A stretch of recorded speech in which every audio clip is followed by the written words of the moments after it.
Napag-usapan natin ang patungkol sa pagyayabang nitong si Vega, kung saan once na nakain niya daw ang buong labyrinth tapos daw sa kanya ang lahat ng mga nasa loob nito. Pero bago natin simulan itong video na ito ay i-roll muna natin ang intro.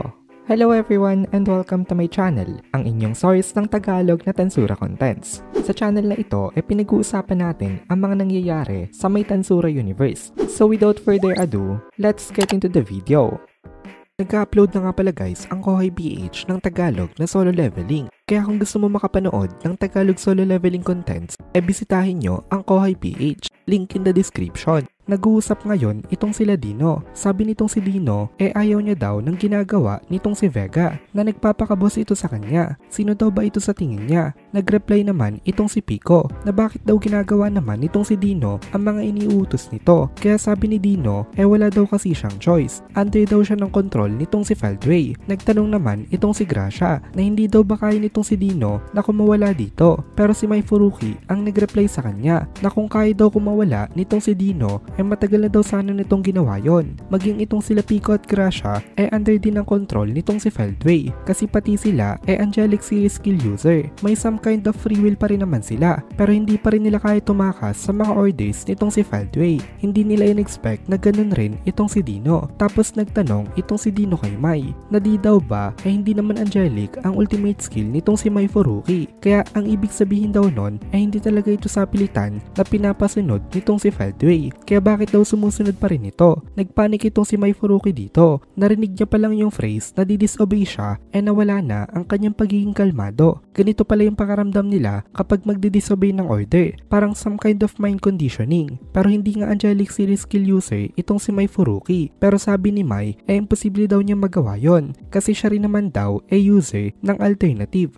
na ibinigay daw sa kanya nitong si Michael Sama. Pero sabi nga ni Dino kahit na daw kaya pa rin daw nito na magdisobey kay Feldray. Nasa utak lang daw ni Mai ang dahilan kung bakit hindi niya magawa ito. Unmotivated sumunod itong si Dino. Kaya ang gusto niya ngayon itong si Mai ang maging paraan nila para makatakas sa mga ibinigay sa kanilang order. Kasi nga teleportation magic ang powers nitong si Mai at hindi siya under nitong si Feldray. So ang ibig sabihin nun nasa kanyang control kung aalis ba siya sa may labyrinth na ito. Kaya sabi nitong si Pico oo nga daw. Teleport daw sila nitong si Mai Furuki papunta sa isang malayong lugar para hindi nila masunod ang order nitong si Feldray sa kanila. Tapos sabi naman nitong si Gracia oo nga daw. Bakit daw hindi sila mag-teleport to another dimension? Pero hindi nila nakumbinse itong si Mai Furuki dito. Mababa kasi ang confidence level nitong si Mai at sabi niya hindi niya daw talaga kayang gawin yon. Actually, gusto niya nga daw makita ang kanyang younger brother na nasa ibang dimension pero hindi niya daw kayang mag-cross sa may dimensional barrier. Pero ine-encourage talaga siya nitong sila Dino na masyado daw na-underestimate nitong si Mai ang kanyang instantaneous movement. Napakalakas daw nitong power na ito.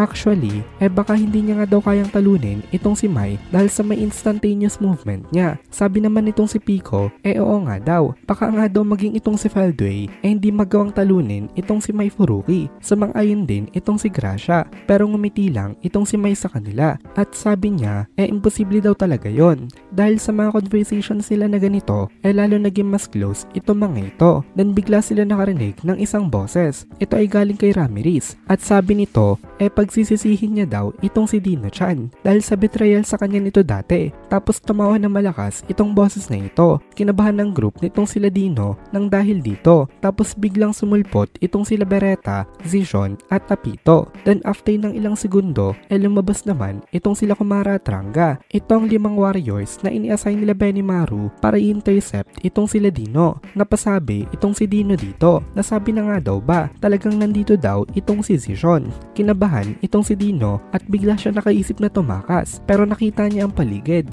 na hindi inialaw nitong si Ramirez na magkaroon dito ng kahit na 100 para meron silang matakasan. Nung masyado ng malayo itong sila Dino kay Vega doon na nag-decide itong si Ramirez na i-execute na nga itong kanilang operation. Actually bonus na lang daw para kay Ramirez na nandito nga itong sila Dino. Ang target kasi talaga na paghiwalay nila itong sila Mai Furuki at Vega. Na-discuss na natin yung dati kung saan balak nga nila once and for all ay i-eliminate na itong si Vega dito. Tapos biglang sumugod itong si Ramirez papunta sa may harapan nitong sila Dino. Napakalapit niya sa kanila pero nagulat itong si Dino kasi hindi pala na tunay na body nitong si Ramirez ito. Isa lang itong elaborately reproduced na 3-dimensional na hologram. Kaya wala silang magagawa na kahit na anong damage sa kanya. Nagreklamo na lang itong si Dino dito dahil sa paglalaro nitong si Ramirez sa kanila kanina. Dun nga sa may Demon Colossus na army na ipinadala nitong si Ramirez para pahirapan itong sila Dino. Sabi nitong si Dino,